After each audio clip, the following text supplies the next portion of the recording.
Hi students, welcome to our channel. இந்த வீடியோல நாம இன்னைக்கு நடந்த 11th standard mathematics கான ஆன்சர் கீ பார்க்க போறோம். இத பார்க்கிறதுக்கு முன்னால நீங்க இன்னும் நம்ம சேனலை சப்ஸ்கிரைப் பண்ணலைனா மறக்காம சப்ஸ்கிரைப் பண்ணிட்டு இந்த வீடியோக்கு ஒரு லைக் பண்ணிட்டு பாருங்க. இப்போ நீங்க பார்த்துட்டு இருக்கிறது type B question. Type B क्वेश्चनக்கான ஆன்சர் சொல்றேன். சோ டைப் A क्वेश्चंஸும் இதை வச்சு பார்த்துக்கங்க. ஃபர்ஸ்ட் क्वेश्चन பாருங்க.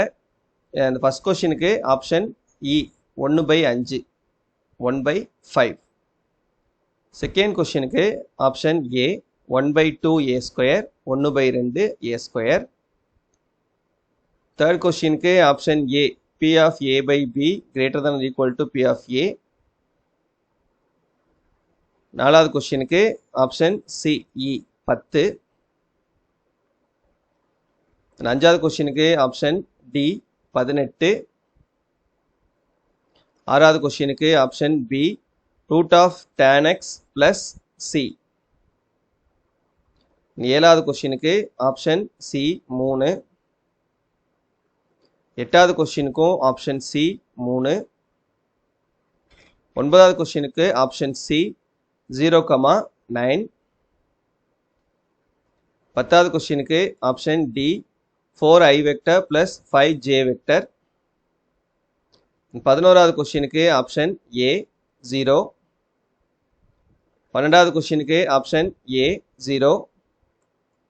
13வது கொஸ்டினுக்கு option C cos x e power sin x. 14வது கொஸ்டினுக்கு ஆப்ஷன் பி 2 power n. 15வது கொஸ்டினுக்கு ஆப்ஷன் ஏ -4/15. 16வது கொஸ்டினுக்கு option D log a by b. 17வது கொஸ்டினுக்கு option D n of n plus 1/2. 18வது கொஸ்டினுக்கு ஆப்ஷன் டி 0. 19வது கொஸ்டினுக்கு ஆப்ஷன் சி 10 10. 20வது கொஸ்டினுக்கு ஆப்ஷன் டி 4. ஸோ கொஸ்டின் ஈஸியான கொஸ்டின். நம்ம எதெல்லாம் important 5 mark important 2 mark 3 mark அப்படின்னு சொல்லியிருந்தோமோ அந்த கொஸ்டின்ஸ் தான் எல்லாமே கேட்டிருந்தாங்க. ஸோ அதை நீங்கள் ஒர்க் அவுட் பண்ணி பார்த்துருந்தீங்க அப்படின்னா கண்டிப்பாக நல்ல மார்க் ஸ்கோர் பண்ணியிருக்கலாம். 11th மேத்தமெட்டிக்ஸில் சென்டம் கூட எய்ம் பண்ணியிருக்கலாம். ஸோ நீங்கள் எப்படி எழுதிருக்கீங்க அப்படின்றதையும் அண்டு எத்தனை 1 மார்க் கரெக்ட் அப்படின்றதையும் மறக்காமல் கமெண்ட்டில் சொல்லுங்கள். தேங்க்யூ.